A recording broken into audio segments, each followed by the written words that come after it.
Actually এটা একটা revenge thriller. গল্পের যে মেন প্রোটাগনিস্ট সে গল্পের অ্যান্টাগনিস্টকে মারতে চায়। গলতটা এখানেই। সো এগোনো যাক। আচ্ছা, তুমি বোর হচ্ছ না তো? মোটেই না, আমার তো বেশ মজাই লাগছে শুনতে। ওকে।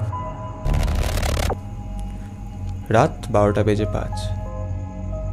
গল্পের যে মেন অ্যান্টাগনিস্ট তিনি একজন স্কেচ আর্টিস্ট, ড্রয়িং করছেন। এরপর যদি দেখা যায়। Wait wait, sketch artist? সেই জন্য কি আপনি আমাকে গল্পটা শোনাচ্ছেন? আগে তুমি পুরোটা শোনো, তারপর বলো। বলা তো যায় না ঘটনা তোমার সাথেই ঘটে গেল।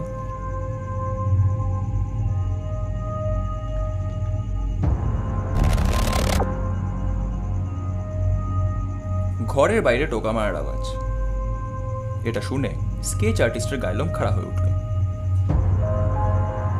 উনি গিয়ে দরজা খুলে দেখলেন ওনার পুরনো বন্ধু ঘরের বাইরে দাঁড়িয়ে আসেন। এবার উনি একটু স্বস্তি পেলেন। কিন্তু এত রাতে আসার কারণ?